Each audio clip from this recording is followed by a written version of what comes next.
Nah, kita masih stay at home ya. Bagaimana Anda? Sehat semua ya? Tetap di rumah saja. Yang membantu pemerintah agar COVID-19 ini tidak menyebar kemana-mana. Baik, nah saya akan lanjutkan jawaban-jawaban saya atas pertanyaan dari kalian tentang skripsi online. Oke, sekarang kita akan membahas tentang ujiannya, tentang pengujinya, kemudian tentang hubungan antara penguji dan pembimbing, dan juga simak terus sampai akhir.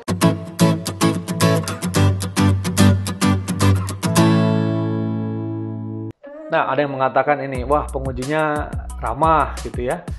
Mana nih? Dari media, nih Air Media misalnya. Semoga dosen penguji saya seperti Bapak Tirta Mustitama ramah banget, sumpah. Ya itu kan kita ingin memperlihatkan suatu sidang itu semata-mata bukan semacam suatu pengujian yang kemudian membuat mahasiswa itu harus menangis, harus bersedih gitu ya, harus gagal, tidak. Satu ujian skripsi itu minimal buat saya, dan juga saya meyakinkan teman-teman saya, kolega saya di jurusan hubungan internasional di BINUS ya, bahwa ketika mahasiswa sudah disetujui skripsinya, ketika dia akan diuji itu hanya salah satu syarat kelulusan, dan mestinya 80% atau bahkan saya bisa mengatakan 90% itu bisa lulus. Karena apa? Karena di situ ada campur tangan dosen pembimbing yang sudah membimbing mahasiswa dari awal sampai akhir. Jadi paradigmanya kalau ujian itu harus gagal, itu diuji harus sampai nangis, gitu, harus sampai sedih, dan dosen pengujinya harus yang angker, tidak begitu. Ya, yang terpenting adalah bagaimana mahasiswa memahami dan bisa menjawab pertanyaan dari naskah penelitian skripsi yang mereka buat. Nah, itu yang filosofi yang kita yakini, sehingga pertanyaan-pertanyaan atau cara kami menguji juga mengikuti aturan-aturan ya, ada mekanisme tertentu. Kalau memang mahasiswanya keterlaluan gitu ya, sampai nggak paham, ya kita bisa marah juga ya, kita bisa marah ya, kita bisa tegur dia, namanya juga ujian, itu yang terpenting. Namun masih dalam koridor bahwa kita harus menghormati proses sidang ini sebagai proses sidang formal yang menjadi bagian dari proses pendidikan. Gimanapun juga, karena kita mendidik, kita juga harus memberikan contoh yang baik. Gitu ya. Jadi silahkan, saya artinya saya tidak menyalahkan kolega saya yang mungkin waktu menguji itu harus tampil angker, ya, harus sangat berwibawa, harus berkarisma, harus menguji seolah-olah yang paling paham, paling tahu. Ya, silahkan saja, itu pilihan.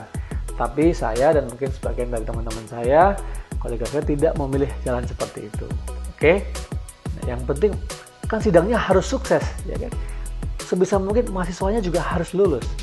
Karena mahasiswa kan juga sudah berusaha paling tidak 1 semester melakukan penelitian, mencoba menulis dalam bimbingan kita, dewan pembimbing ya.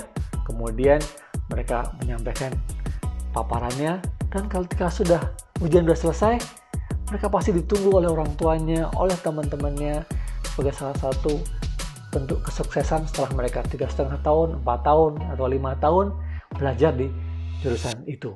Nah, ini filosofi yang kami yakini ya. Nah, yang lainnya itu misalnya ada tentang curhat dan ada tentang harapan ya.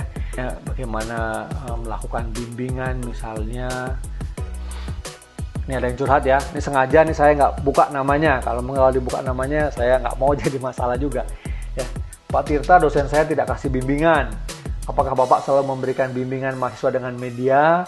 Saya udah chat dosen kurang lebih 2 minggu tidak dibalas. Ya. Ada juga beberapa yang curhat di situ ya, di wall saya ya, di comments itu ada yang sulit dihubungi ya.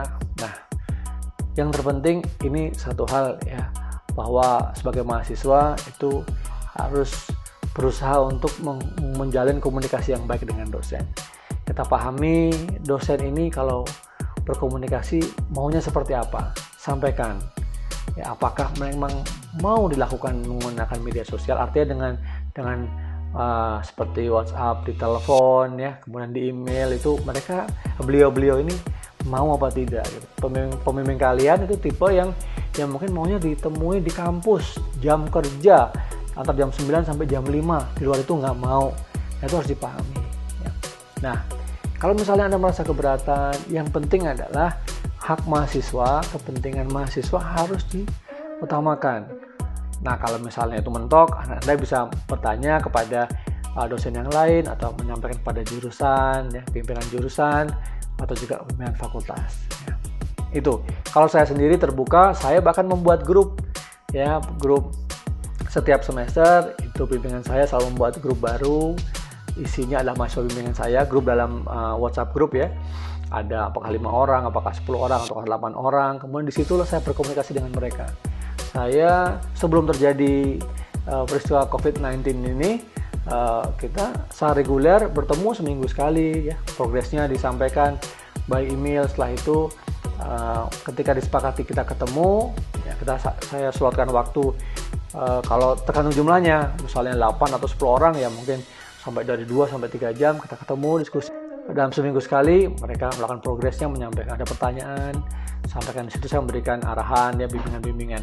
Nah, tapi kalau mereka ada pertanyaan mendesak di WhatsApp group ya, saya juga menjawab. Kalaupun saya slow respon, saya selalu sampaikan kepada leader yang di situ ya, pemimpin dari mahasiswa yang sedang mengambil skripsi itu untuk menghubungi saya secara personal. Saya akan lebih perhatikan gitu. Oh, ternyata ini ada sesuatu yang harus mendapatkan jawaban atau perhatian yang lebih ya. Karena mungkin sebagai dosen pekerjaannya atau aktivitasnya tidak hanya membimbing mahasiswa skripsi misalnya.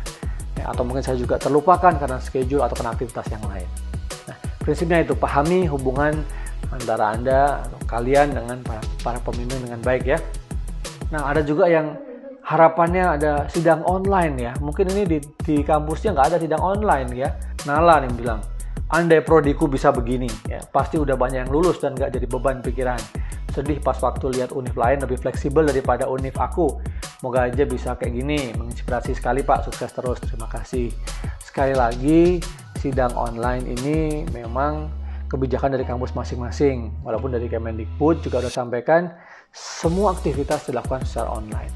Namun Anda juga bisa melihat, kalian juga bisa melihat posting-posting video saya sebelumnya. Anda bisa, kalau mau lihat, ada di sini ya. Itu bagaimana caranya melakukan sidang online ya. Selain yang saya sampaikan tadi, karena memang syaratnya begitu banyak ya. Nah, mungkin sebagian kampus siap, tapi ada sebagian kampus juga yang nggak siap. Nah, ini gimana kemudian caranya? Ya, Anda harus coba diskusi dengan para dosen dan pimpinan dari jurusan dan fakultas. Itu aja yang bisa saya sampaikan, karena tidak mungkin juga Anda meminta orang lain ya, atau meminta saya untuk mempengaruhi dosen-dosen di kampus Anda untuk melakukan sidang online ya. Karena ini kebijakan ya, otonomi sepenuhnya dari pimpinan perguruan tinggi tempat kalian menimba ilmu ya, atau Anda kuliah. Nah, namun bottom line-nya itu sidang skripsi online menjadikan solusi ketika kondisi seperti sekarang ini. Dan kepentingan mahasiswa harus diutamakan. Selain itu, di tengah kondisi seperti ini, kan perkuliahan harus tetap berjalan. Ada kegiatan perkuliahan, kegiatan pendidikan, ya, termasuk ujian harus berjalan gitu. Nah, kalau tidak, bisa berhenti semua. Ini akan jadi kerepotan yang memiliki dampak jangka panjang. Wah, yang seru lagi juga adalah ini yang minta doa ya. Nah, banyak sekali karena ingin tahu atau karena kampusnya mengadakan sidang online, dia nggak punya gambaran sidang online itu seperti apa gitu ya. Nah, akhirnya minta doa ya. Nih, Mas Awang nih misalnya, Kang Awang nih ya. Saya minta doanya agar saya dapat lulus sidang proposal tugas akhir tanggal 30 April ya. Atau ada juga, wah ini saya besok atau seminggu lagi ya, mau sidang online, skripsi online ini ya, mohon doanya. Ternyata banyak sekali ya, saling komentar dan saling menguatkan. Nah, ini menarik sekali ya. Kemudian yang lain itu adalah ya hal yang saya anggap sebagai satu komplimen ya, salah satu komentar, satu apresiasi ya.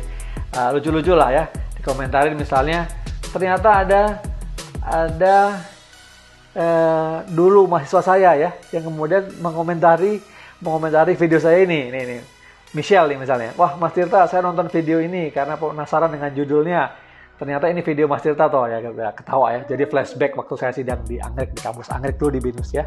Nah, ternyata ada juga mahasiswa saya dulu yang kemudian melihat dan komentar di sini. Nah, yang lain misalnya dari Muhammad Aulia ya, keren, judul musiknya apa ya Pak? Ada juga beberapa orang yang menanyakan hal ini. Nah, saya menggunakan semua audio library dari YouTube ya. Ini judulnya seingat saya We March Together ya. Itu bisa Anda download gratis di YouTube dan juga itu ada free copyright ya, musik yang free copyright. Silahkan. Kemudian nih ada yang menarik nih, ada yang menarik. Wah, Gunners juga gitu ya, Gunners. Makanya saya kali ini saya pakai kaos Gunners ya. Ya betul, saya memang Gunners ya. Saya pecinta Arsenal. Makanya di belakang yang di video kemarin ada lambang Arsenal ya. Dari Ambo Aju.